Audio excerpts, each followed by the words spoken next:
Bonjour à toutes et à tous et bienvenue ce soir en direct sur KWZ TV Lozère pour votre nouvelle émission dédiée à l'économie locale. Un grand merci à l'Hôtel du Pont-Roux à Mende qui nous accueille aujourd'hui pour le premier numéro de 48 minutes éco, votre nouveau rendez-vous KWZ en partenariat avec la Chambre de commerce et d'industrie. Le format est simple, un sujet d'actualité, des professionnels et des experts réunis pour échanger les points de vue et partager des expériences, avec toujours un focus économique et local.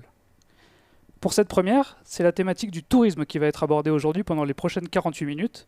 Pour ce faire, je vous laisse dès à présent entre les mains de Thierry Julier et de ses invités. Bonjour à tout le monde. Le micro, Thierry. Oui, pardon, bonjour à tout le monde. Nous avons souhaité un nouveau format parce qu'on aime bien l'innovation aussi en termes de communication.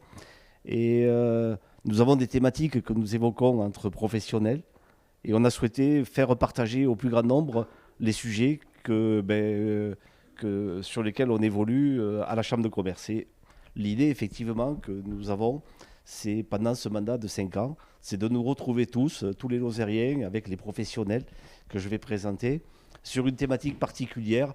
Alors, tous les combien ? Peut-être tous les 15 jours, tous les mois, ça va dépendre un petit peu de l'actualité, du succès aussi que l'on aura. Et j'ai vraiment le plaisir aujourd'hui de faire une première chez Alexandre Gerbaille, ici à l'Hôtel du Pont-Roux, qui nous accueille. C'est un établissement que nous connaissons depuis longtemps et qu'on veut vraiment aussi valoriser, un petit clin d'œil qui fait du bien. Alors aujourd'hui, la thématique, c'est le tourisme, mais pas le tourisme globalement. On a un sujet très précis, c'est notamment le fait que nous essayons, nous, Lozériens, d'aller nous vendre un petit peu dans des métropoles. Alors souvent des métropoles régionales, au plus près de la Lozère, mais là, vous allez voir qu'il y en a il y a une nouvelle destination. Et cette année, c'est la Lozère à Bordeaux, sans modération. Donc c'est une idée qui nous vient du département. C'est un concept du conseil départemental. Et donc on essaye de travailler sur la réussite de ce rendez-vous. Alors, pour commencer, je vais vous présenter les professionnels. Je tiens à vous dire qu'on compte sur votre participation et les questions, les observations que vous allez apporter, on va nous les livrer là sur la table. C'est Mathieu qui nous les porte. Et bien, on va essayer d'y répondre. Donc voilà, c'est une première. On va probablement avoir des imperfections. On s'améliorera, c'est sûr, parce qu'on va aussi se réécouter, se revoir. Et je voulais vous présenter déjà les professionnels qui sont à la Chambre de commerce et qui travaillent à mes côtés, sans qui je suis pas grand-chose. Alors, à côté de moi, il y a Eva Pulcinelli. Alors, au fur et à mesure qu'on parle, on va peut-être enlever les masques pour mieux se voir, se comprendre. Eva Pulcinelli, pas encore très très connue dans le département, mais ça démarre très très fort. Elle a fait un investissement colossal au Pont de Montvert. Je vais la laisser se présenter. Puis on aura Jacques Mirman. Alors Jacques Mirman, c'est un compagnon de longue date à la Chambre de commerce, l'hôtel Le Commerce à la Canourgue. Beaucoup d'expérience et toujours très actif quand il faut aller vendre la Lozère à l'extérieur du département. Et Muriel Simon, je ne sais pas s'il faut, Muriel, te présenter, très connu, notamment dans l'environnement des réseaux sociaux. Donc bravo pour ce que tu fais en termes de communication. Et donc c'est à la Malène que tu travailles. Et je vais te laisser te présenter. Puis Valérie pour le département, voilà, qui va nous présenter l'opération. Alors Valérie, si tu permets, on commence par Eva. Voilà. Eva, bonjour. Bonjour. Alors, Bonjour à tous. dis-nous où tu es, ce que tu fais, d'où tu viens, pourquoi tu t'es investi à la Chambre de commerce. Voilà, tu as 2-3 minutes, le temps qu'il te faut. D'accord. Donc, je suis au Pont de Montvert, où j'ai repris donc l'auberge des Cévennes, un hôtel-restaurant situé au cœur du village, qui a eu la chance d'avoir Robert Louis Stevenson, qui a d'ailleurs séjourné. Donc, on a fait 1 an de travaux. Et on a ouvert cette année. Donc c'était notre première saison. Et l'idée, c'était en tout cas d'avoir un hôtel-restaurant qui casse un peu les codes entre chambre d'hôte, hôtel et gîte. Donc on a des chambres qui vont de 1 jusqu'à 5 personnes. On a aussi le restaurant qui est ouvert le midi et le soir et ouvert à tous. Et puis aussi d'autres services, une laverie automatique en libre service, une bibliothèque. Et voilà, l'idée c'était de proposer un lieu qui puisse convenir à tous, qu'on soit seul, en couple, entre amis, en groupe, et qui est situé sur un site exceptionnel, le village du Pont de Montvert. Et voilà.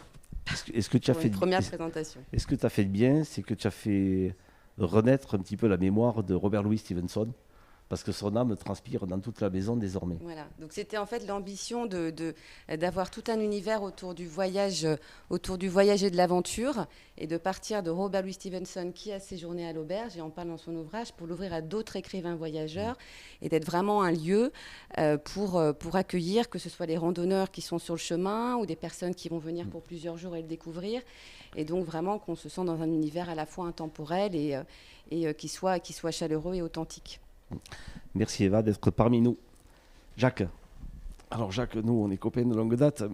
Il faut présenter l'établissement, la Canourgue, donc, ton parcours. À la Canourgue. Donc je suis avec Thierry à la CCI depuis 2 mandats. Maintenant je suis passé un petit peu en retrait, mais je suis toujours là. Il peut compter sur moi. Donc je suis responsable de l'hôtel du commerce à la Canourgue, et c'est un établissement familial tenu par la famille Emirman depuis plus de 3 générations. Je travaille avec mon frère aîné donc en cuisine, Olivier en traiteur, et moi je tiens tout ce qui est administratif et le bar. Voilà, nous travaillons essentiellement de manière traditionnelle. Nous accueillons les groupes, les personnes seules, beaucoup de randonneurs.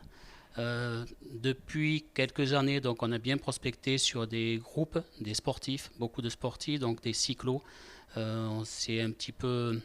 On a bien prospecté sur les clubs cyclistes aux alentours, donc aux alentours des 150 km, et on reçoit pas mal de groupes de cyclistes avec un garage fermé sécurisé pour les vélos, et donc des circuits qui sont très pertinents et surtout qui permettent de découvrir notre pays qui est fabuleux. Merci Jacques. Muriel. Voilà, alors c'est vrai qu'on me connaît un petit peu, alors c'est difficile pour moi parce que j'ai un petit peu peur qu'on dise mais elle est encore là. Mais écoutez, alors je suis Muriel et moi j'habite dans un petit village qui s'appelle La Malaine et je suis loueur de canoë. Alors c'est une entreprise familiale. Alors il faut savoir que l'année prochaine on va fêter notre cinquantenaire. Ça paraît incroyable parce que cette entreprise a démarré, donc, comme je vous expliquais, en 73. C'était mon beau-père qui est à l'origine, qui est le premier loueur des Gorges du Tarn. Et il a démarré donc, seulement avec 10 canoës. Et la petite histoire, souvent, il racontait et qu'il remontait les clients avec sa vieille déesse. Voilà. Et maintenant, on continue, on perdure. Mais par contre, on essaye toujours de vouloir, on cherche toujours à s'améliorer parce qu'on est de nombreux loueurs de canoës. Faut pas ça, mais c'est bien. Voilà. Et nous, ce qu'il y a, c'est qu'on a un patrimoine, on a ce moulin, et donc on veut vraiment le faire vivre, pas qu'à travers nos canoës, mais il y a toute une histoire. Voilà. Et je suis aussi, donc, c'est tout nouveau pour moi, nouvelle élue à la Chambre. Voilà, j'en suis ravie. Valérie. Alors Valérie, il faut que tu te présentes et que tu nous dises un peu plus longuement, le concept qui nous réunit ce soir, Bordeaux sans modération. Bonjour à tous, donc je suis Valérie Cogoluigne et je travaille au service communication du département dans la cellule événementielle. Le concept de ces manifestations de promotion de la Lozère a été effectivement initié par le département dès 2016.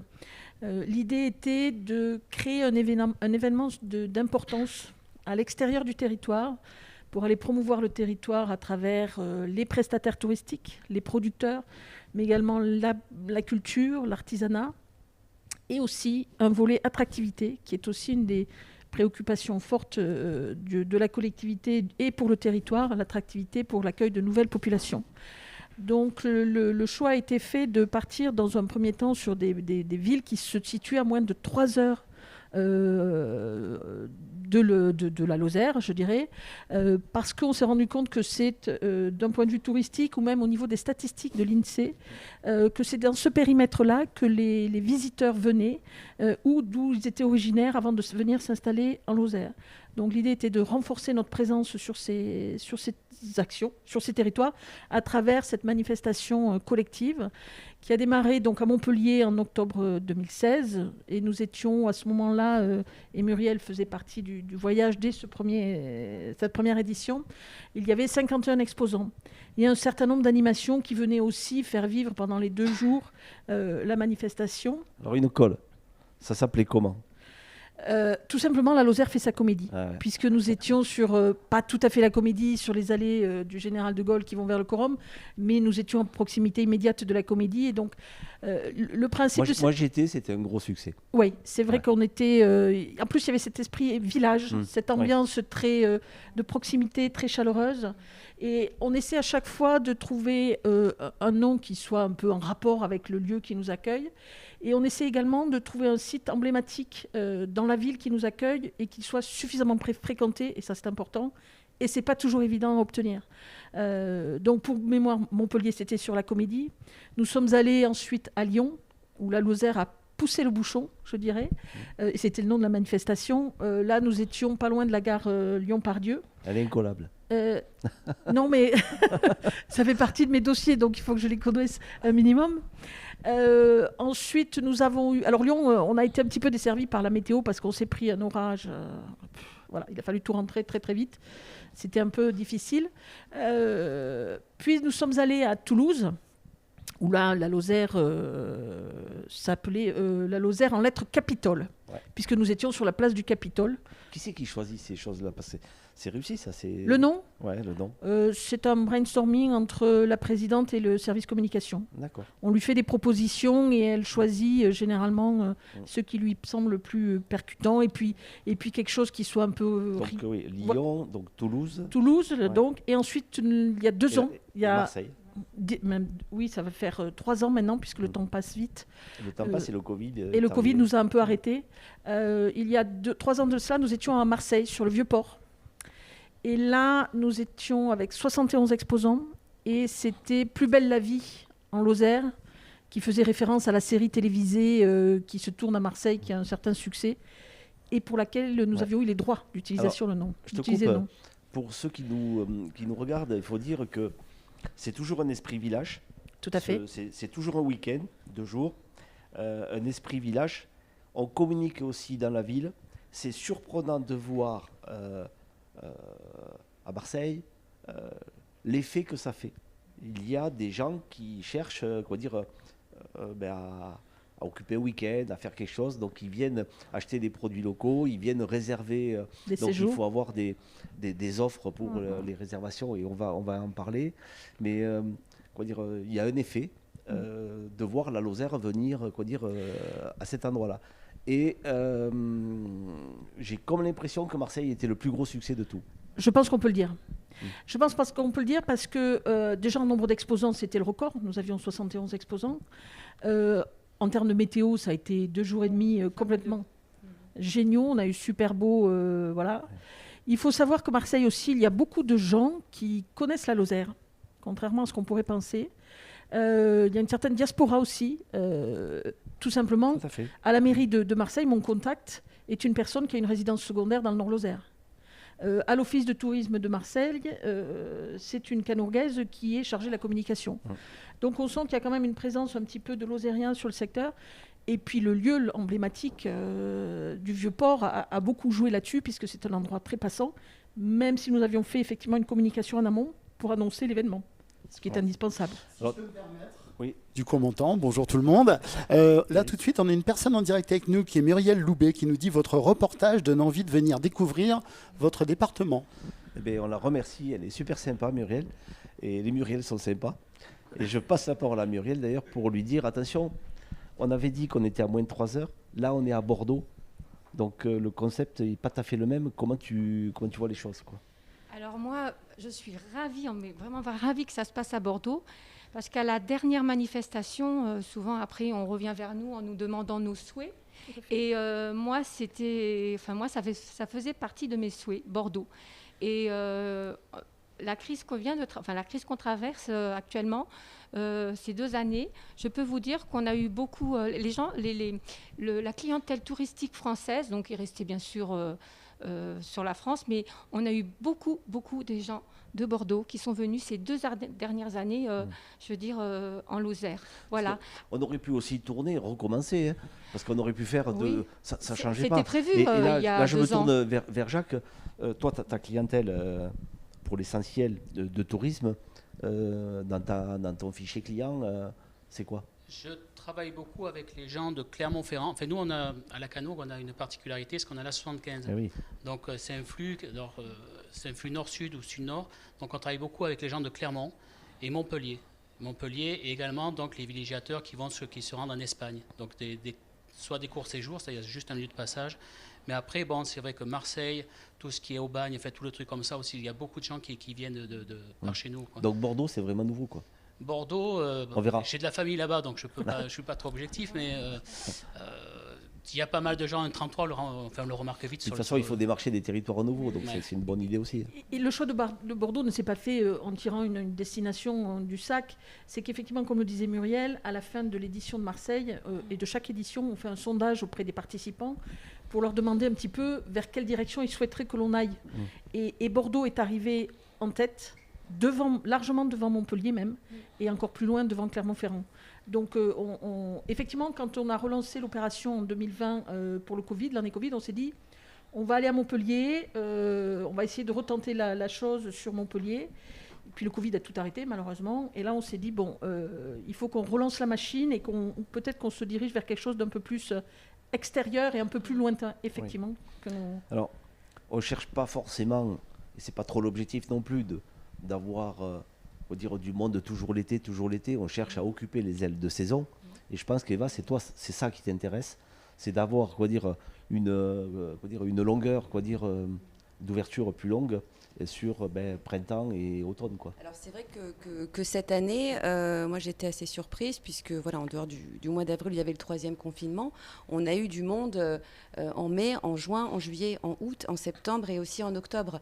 Donc aujourd'hui, je pense que vraiment il y a des possibilités d'avoir des saisons plus longues parce que ça correspond à des clientèles différentes. Ça correspond, voilà, vous avez les vacances scolaires, mais là le mois d'avril, il y a déjà beaucoup de personnes qui sont en train de réserver. Le mois de septembre prochain. Et en fonction des saisons, on peut proposer des activités différentes. On peut justement avoir un potentiel sur le territoire qui permet en fait de venir quasiment toute l'année et de pouvoir offrir ça. Donc je pense que vraiment c'est d'ailleurs une saison qui est déjà très longue en France, d'avoir une saison déjà d'avril par exemple à fin octobre. En France, en dehors de grandes villes, souvent les saisons sont très courtes, 2 ou 3 mois l'été, et c'est pas le cas en Lozère. Et parce que je pense que justement, il y a vraiment un changement aussi dans les attentes, et les touristes recherchent plus d'authenticité, et ils sont prêts aussi à partir plus loin. Au lieu d'aller au bout du monde, à se dire on va aller chercher aussi l'aventure, le dépaysement à côté de chez nous, et qu'on soit à Bordeaux ou ailleurs. Et c'est vrai moi j'étais assez étonnée de voir que on a eu du monde jusqu'à en fait toute l'année, quoi, toute la saison. Moi je pense qu'il y a de plus en plus de gens qui, à l'heure où on parle, ne savent pas où ils vont aller cet été. Quand on était à Marseille, moi je me suis aperçu qu'il y a des gens qui venaient chercher une destination. Voilà. Ils n'ont pas la planification qu'on avait dans le passé. Des fois, c'est une émission de télé, c'est une Lozère sur une place d'une ville, c'est le déclic qui fait la destination, et c'est pas forcément toujours réfléchi. Alors, il y en a qui ont toujours la même destination, c'est vrai, c'est souvent d'ailleurs des clientèles qui ont des liens familiaux, ça, je peux le comprendre. Mais, nous, on doit véritablement être offensif dans ces 2 journées-là, c'est-à-dire, avoir des produits locaux à vendre parce que ça crée l'attachement avec le pays, on rentre avec sa terrine ou des choses qui sont très locales, ça fait rester Lozère jusque dans l'appartement, la maison, etc. Mais on doit avoir une offre. Une offre d'hébergement, quoi. Il faut avoir une offre, de séjour, et on ne va pas. Non, je tiens à ce qu'on dise, à ceux qui nous écoutent, qui nous regardent, qu'on n'y va pas pour vendre des produits, on y va pour que des gens viennent découvrir le département. Une destination. Ben oui, bien sûr. Et moi, je trouve que ce qui est vraiment intéressant, c'est qu'en fait, c'est vraiment accessible à tous.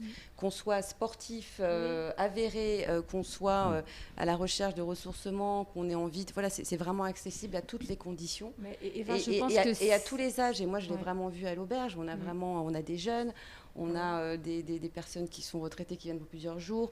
On en a qui sont en famille. Donc, c'est vraiment accessible à tous et chacun peut y trouver... C'est le plus de la Lozère, tu vois. C'est cette diversité qu'on peut avoir et ce qu'on peut proposer. Voilà. Alors, combien on aura d'exposants ? Le maximum, je nous le souhaite.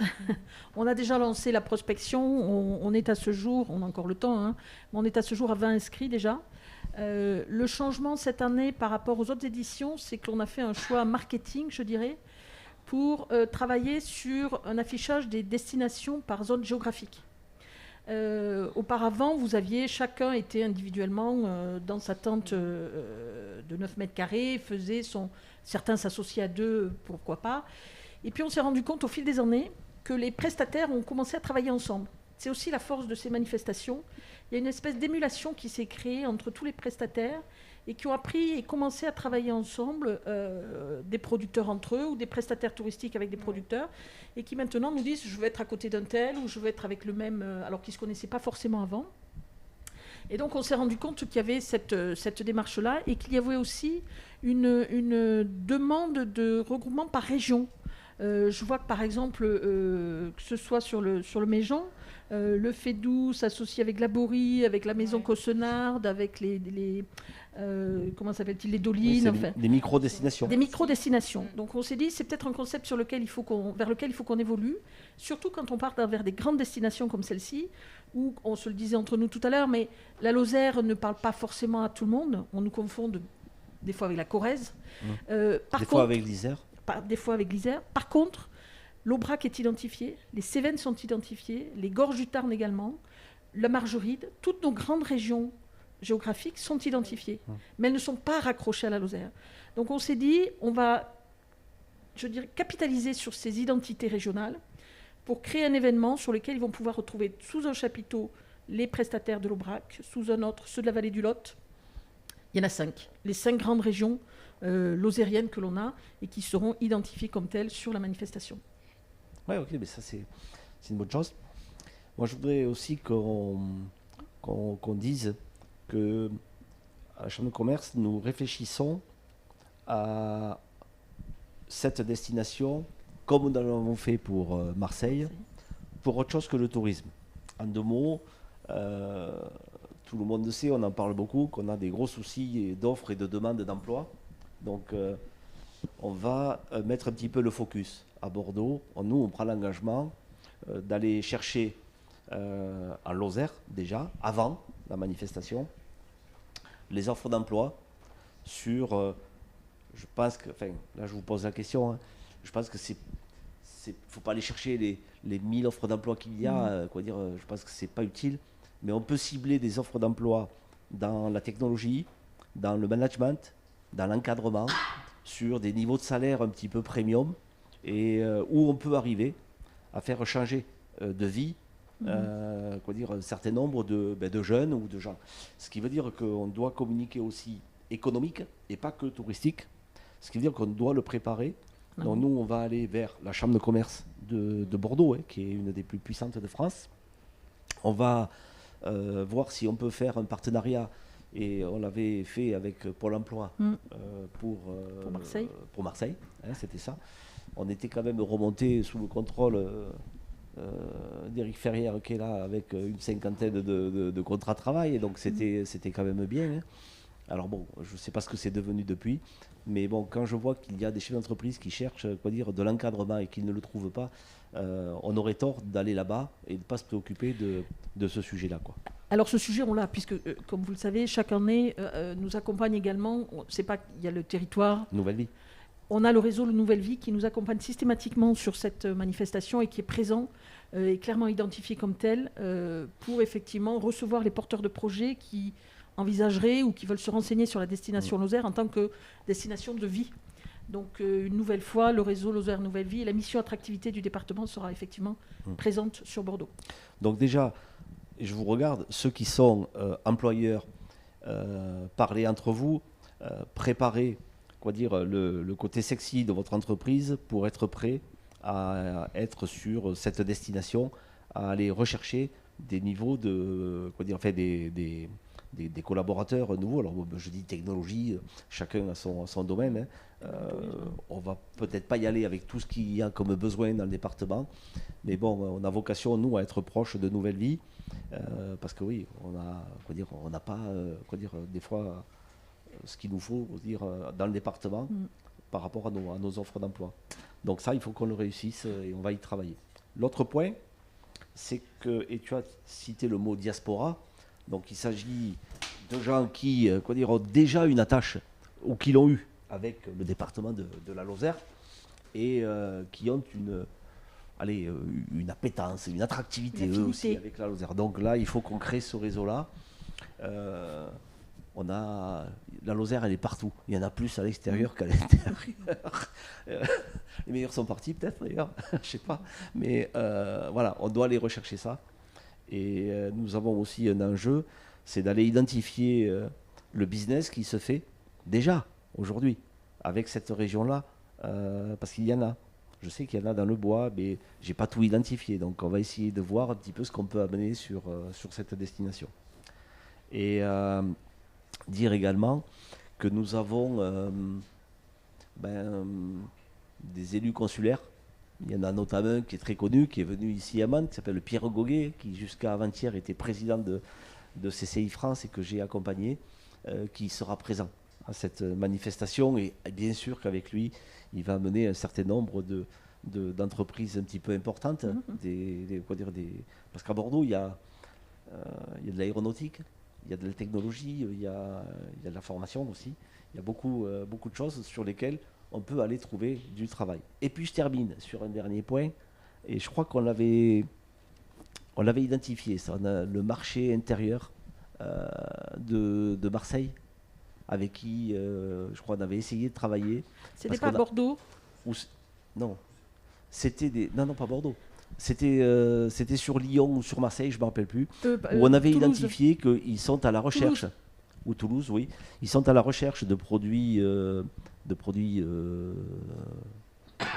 territoire, authentiques. Voilà. Et là où on doit être bon, c'est qu'on doit leur proposer une régularité.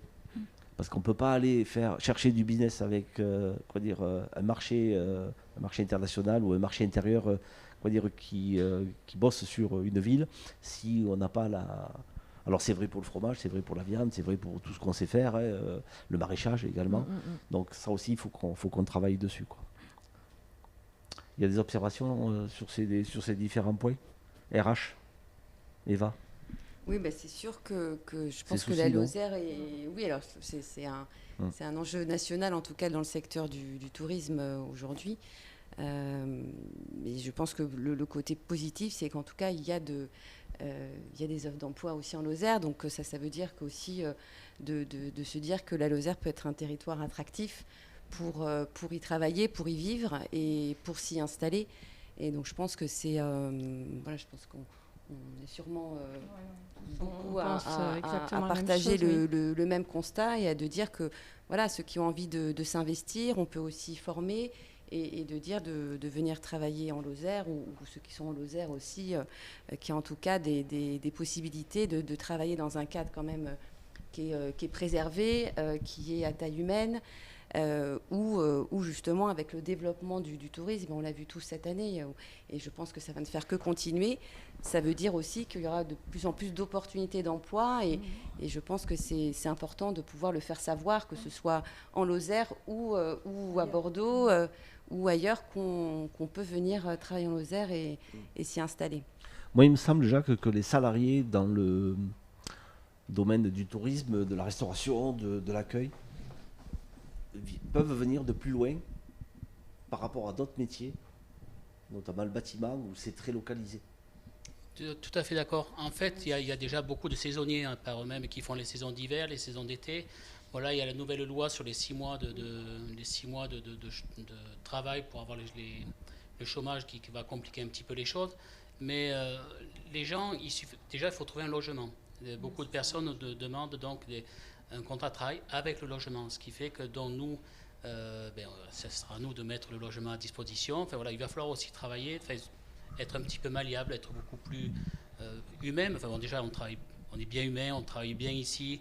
C'est pas l'usine, on travaille bien. Moi, j'invite tout le monde à venir travailler en Lozère parce que c'est un cadre de vie exceptionnel. On a tout ce qu'on veut. Et voilà, venez en Lozère parce que franchement, ça vaut le peine. À quoi le Covid a cassé la dynamique de l'emploi? Comment ça s'est produit?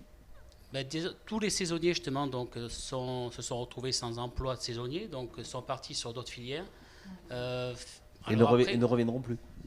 Je ne sais pas. Moi, je pense que si, parce que quand même, quand on est serveur, quand on est cuisinier, on le fait, on aime ça. On aime ça et à un moment ou à un autre, j'espère que ça va leur manquer. Le contact avec les clients, moins qu'ils aient trouvé d'autres jobs, on va dire, aussi riches en contact humain. Mais autrement, à un moment ou à un autre, ça va leur manquer. Et puis si nous, on arrive à être un petit peu plus attractif au niveau salarial, au niveau des coupés, enfin, etc., de planning horaire, etc. Si nous, on arrive à être plus malléable, enfin mieux pour eux, je pense que les gens vont pouvoir revenir. J'espère tout au moins. Ouais. Là, je pense qu'il faudra qu'on soit aussi aidés. Je je pense qu'il faudra qu'on soit aussi aidés, nous. Enfin, nous tous, parce que bon, c'est vrai que je pense que rien que moi, je vois, on emploie quand même pas mal de monde, on emploie plus de 17 personnes. Voilà.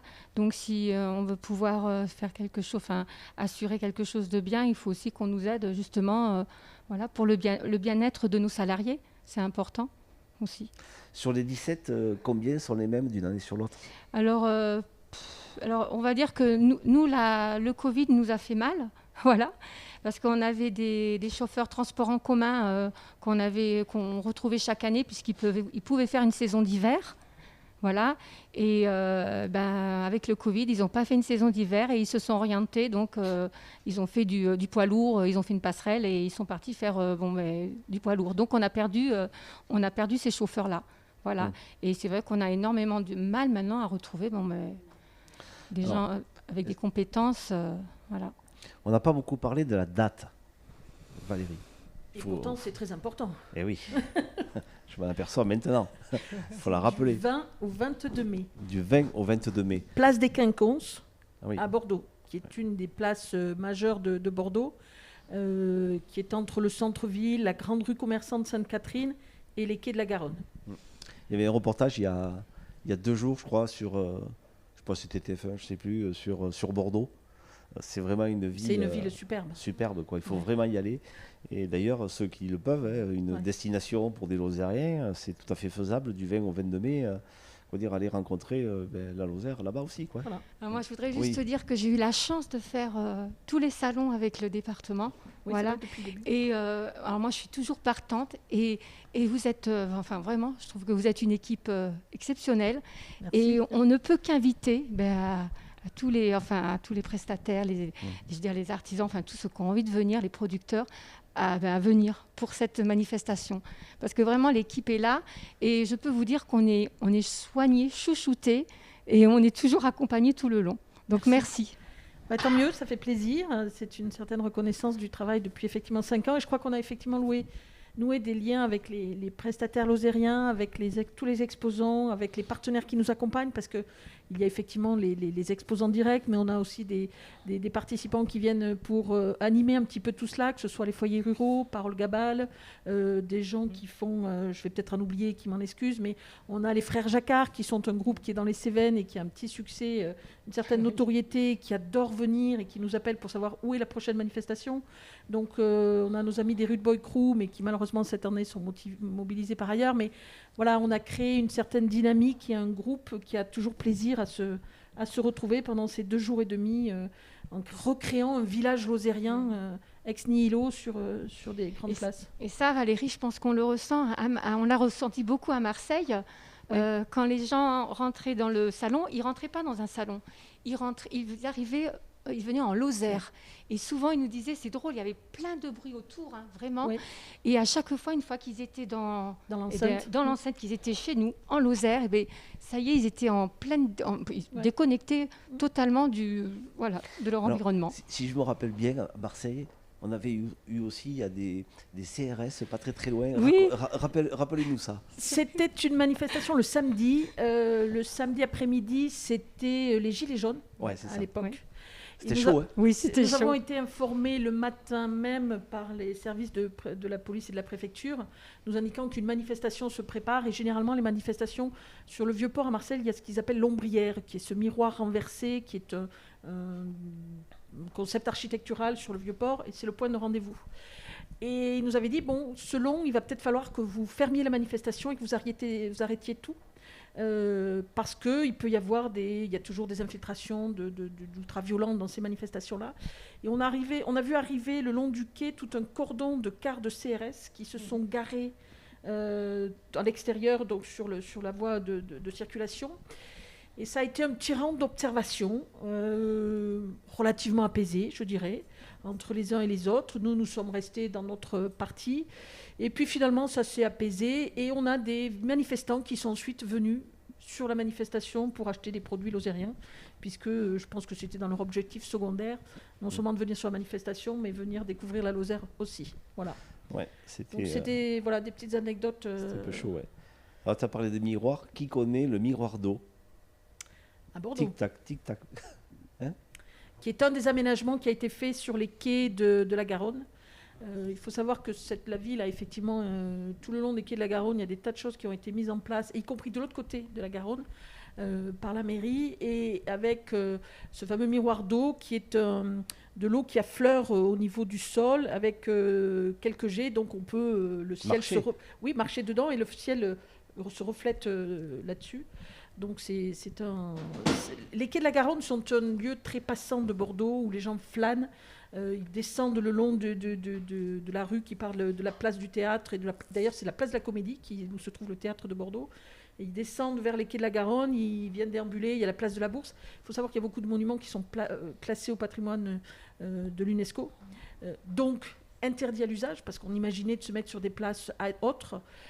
Et on n'a pas eu l'autorisation, puisque c'est classé au patrimoine. Donc, par contre, ils ont accepté que l'on aille sur la place des Quinconces. Donc, du 20 au 22 mai. Voilà. Et oui, 22 mai, donc ouvert à tout le monde. Les inscriptions sont encore ouvertes. Il sera. Et je confirme une chose, c'est que ça crée une vraie solidarité entre ceux qui, c'est toi qui le disais Muriel, entre ceux qui participent, au-delà de la manifestation, parce qu'on se passe des coups de fil après, on se rend des services. Oui, tiens, est-ce que tu vas au workshop parce qu'il n'y a pas que nos destinations, il y a des workshops. Je ne sais pas, Jacques, il y en a combien de manifestations au sein de l'UMIH? Il s'en fait quand même quelques-unes, quoi. À Lyon, il y en a, je sais. Oui, l'UMIH qui en fait pas mal. Il y a aussi les Logis de France aussi qui font pas mal de choses comme ça. Après, voilà, l'important, c'est de participer à ces choses-là. Plus on participe, plus on connaît des gens, plus on connaît des gens, plus on connaît des choses, plus on connaît des choses, plus on peut avancer. Et avancer d'un côté ou éventuellement éviter de faire des erreurs. Mais c'est vrai que le contact et la communication entre partenaires touristiques ou entre partenaires hôteliers, tout ça, c'est très très important. Puis il y a des salons maintenant spécialisés, quoi. On amène la Lozère dans des salons. Salon de la randonnée, du vélo, cheval, plein de choses, quoi. À Paris, un petit peu partout, quoi. Oui. Est-ce que, Eva, du 20 au 22 mai, c'est pas un peu tard par rapport, ou Muriel, pour le recrutement personnel? Moi, Eva, je ne sais pas ce que tu en penses. C'est vrai. Pour le personnel, oui, ça fait un peu tard pour le recrutement, parce qu'on le démarre dès maintenant, et de plus en plus, parce qu'on a tellement la crainte de ne pas trouver de monde. Voilà. Mais c'est vrai que justement, ce que tu disais tout à l'heure, je pense que ce qui est important, c'est qu'une destination, ça se fait à plusieurs. Et le fait justement de se connaître aussi entre hébergeurs, partenaires, professionnels, ça peut permettre aussi de s'entraider sur ce côté-là, que ce soit sur des recrutements ou d'autres choses. Et c'est vraiment important d'être ensemble. Et je trouve ça vraiment formidable, tout le travail que fait la CCI pour accompagner les professionnels et leur permettre d'apprendre des choses. Comme tu disais, Jacques, on doit toujours être en quête voilà, d'innovation, de voir comment on peut améliorer les choses. Qu'est-ce qu'on peut aussi proposer à ces jeunes, justement, qui peut-être ont un peu déserté le secteur, donc pour qui, par exemple, l'écologie, c'est quelque chose qui va leur parler. Donc, la Lozère, on a aussi une carte à jouer sur ça, sur les conditions de travail, le cadre de vie. Et je pense vraiment qu'on a une carte à jouer sur ça ensemble. Moi, en étant tous ensemble. Il faut se tourner vers cette jeunesse. C'est cette jeunesse qui va nous apprendre beaucoup de choses. Voilà, justement. Oui, tout à fait. Et puis on change de clientèle parce que. Bien sûr. C'est vrai qu'on vraiment on le voit bien de plus en plus, et c'est pas nouveau depuis un an, mais ça s'est accéléré. Aujourd'hui, les touristes partent plus souvent, mais moins longtemps. Et ils sont aussi très sensibles à des facteurs comme la météo. Il fait beau, hop, ils vont partir le week-end. Ils ont envie de faire du vélo, ils ont envie de faire de plus en plus d'activités de pleine nature. Donc il y a toutes ces offres et toutes ces possibilités qu'offre la Lozère qu'on peut développer et qui peut justement à Bordeaux ou sur ce type d'événement permettre de faire découvrir. Il y a beaucoup de gens qui me disent « Ah bon, mais en Lozère, on peut aussi se baigner ». Mais oui, on peut se baigner, il y a encore des choses à faire découvrir. Bon, le 22 mai, on sera libéré du Covid.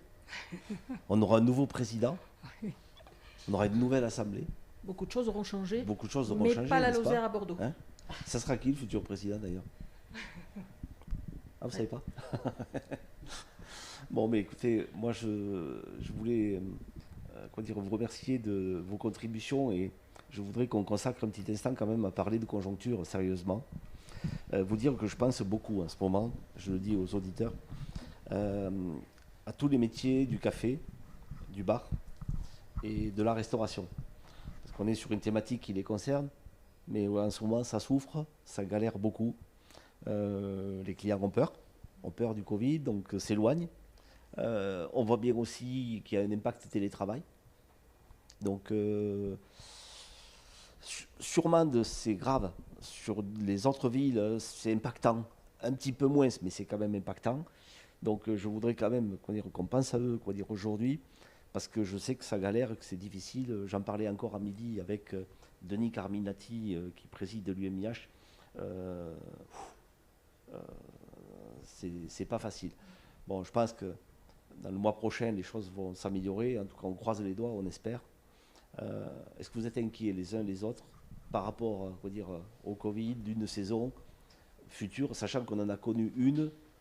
Je pense qu'elle n'était pas mauvaise, 2021, malgré Covid.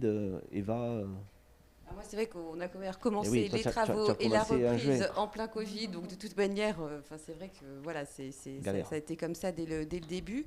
Mais en tout cas, je crois vraiment que la saison a été quand même, malgré tout, en tout cas, je pense positif, parce que c'est aussi un changement, justement, le côté tourisme de masse qui n'intéresse, qui plaît moins. Et donc, c'est pour ça que la Lozère, avec ce côté authentique, où on peut marcher sans croiser personne sur des kilomètres, a aussi permis d'attirer aussi encore plus dans cette période et cette conjoncture. Et en tout cas, moi, je le vois sur les réservations. Aujourd'hui, j'ai beaucoup de réservations déjà pour l'année prochaine, des dates déjà qui sont 2023. Pour l'année... oui, tout à fait. Oui. Pas pour l'année 2022, là, pas sur l'année prochaine, mais en tout cas sur cette année, on a déjà beaucoup de réservations, on a presque des dates qui sont complètes, donc ça veut dire que même s'il y a toujours cette inquiétude par rapport au Covid, il y a quand même cette volonté aussi de partir et de partir en vacances ou d'aller faire des activités. On les voit, les réservations. Enfin, personnellement, moi j'ai un petit gîte, mais j'en parle autour de moi. Il y a juillet, août, il y aura du monde, il y a du monde. Les réservations, je pense que les gîtes, il n'y a pas de problème. Moi, je vois que pour le début de saison, ça se présente bien aussi.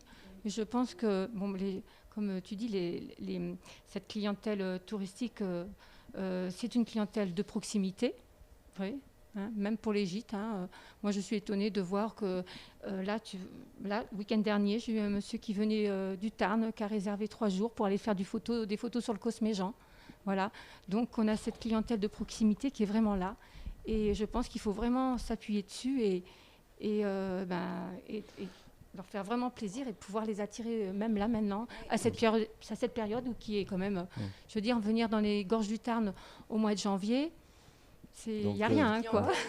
Qui revient. Moi, j'ai le cas déjà de nombreux clients qui sont venus une nuit parce qu'ils étaient en étape sur le chemin de Ronald Stevenson, donc le pont d'Anvers faisait partie des étapes, et qui cette année reviennent pour plusieurs nuits en famille ou avec des amis. Donc ça veut dire que la destination leur a plu, qu'ils ont envie d'y revenir, d'y passer plus de temps. Et donc ça, Jacques, même pas peur? Mimu disait qu'il y aurait du monde en juillet et en août, et moi je peux dire qu'il y en aura en juin aussi. Et je crois que tu m'avais dit que septembre, octobre était tombé très vite. Ouais. En 2020. En 2020. Oui, en 2020, pardon. Ouais, mais par contre, mai-juin, là, tous les groupes, enfin moi je travaille un petit peu avec les groupes, tous les groupes qui n'ont pas pu venir depuis 2 ans quasiment, qui étaient, enfin, tous les autocaristes, tous les tours opérateurs comme ça, là ça marche bien, quoi. Mai-juin, il y aura du monde. Si Mimu dit qu'il y en a juillet-août, il manque plus que septembre et octobre, ça sera pas mal. Septembre, c'est souvent la météo qui peut pêcher. Octobre Voilà. aussi, Voilà, Le pourcentage de résa par Internet chez toi, Eva? Par Internet, c'est-à-dire directement en ligne. Nous, on a vraiment un système de réservation en ligne. Donc, la majorité réserve en ligne. Et après, c'est effectivement pour les groupes où là, ça demande des échanges un peu différents. Et je pense que ça, c'est important aussi de le développer. Parce que notamment pour les réservations de dernière minute, la personne veut regarder et se dire je réserve tout de suite et je peux partir et arriver demain. En tout cas, c'est un très gros pourcentage. Alors, on est sur un format de 48 minutes et on a dit qu'il y avait quelque chose qui était vraiment sacré, c'est le respect des 48 minutes. Donc, il nous reste 1 minute 30 d'émission. Valérie, quelque chose qu'on n'a pas dit ou sur lequel tu veux insister? Non, pour ceux qui nous écoutent. Voilà, je voulais insister en disant que on essaie de se mobiliser à l'échelle du département pour promouvoir la Lozère. Et que ce soit pour les emplois, pour les entreprises, pour les producteurs, et que cet événement, on va le faire au Salon de l'Agriculture, par exemple, prochainement, puisqu'il est maintenu. On le fait sur d'autres manifestations. Et pour ceux qui sont intéressés à venir sur Bordeaux, la porte est ouverte, bien entendu. N'hésitez pas à nous contacter pour avoir des précisions ou quoi que ce soit. Vous serez les bienvenus. Voilà. Muriel, un dernier mot. Un dernier mot, moi j'ai hâte de démarrer ma saison. Allez, 40 secondes, vite, Jacques. Pareil, que tout aille bien, que tout se passe pour le mieux possible pour 2022. Bonne chance, Eva, pour cette saison. Merci. Voilà, et moi, je tiens à remercier ceux qui nous ont écoutés tout le long. Je tiens surtout à remercier Eric Michel de KWZ TV parce que c'est vraiment grâce à lui qu'on peut innover en matière de communication, vous faire participer. Et nous avons besoin de montrer une Lozère en termes de communication vraiment nouvelle, disons. Donc merci à tous ceux qui ont préparé cette émission, en particulier Mathieu Rissoan ici à la CCI. Merci Éric Ferrière, mon directeur général, et je vous dis à très bientôt. Voilà, c'est terminé. Bonne soirée, au revoir. Et voilà nos 48 minutes qui s'achèvent déjà. Merci à toutes et à tous de nous avoir écoutés. Merci à l'Hôtel du Pont-Roux à Mende pour l'accueil sympathique. Restez connectés, nous nous retrouverons très vite pour un second numéro de 48 minutes éco en direct sur KWZ TV.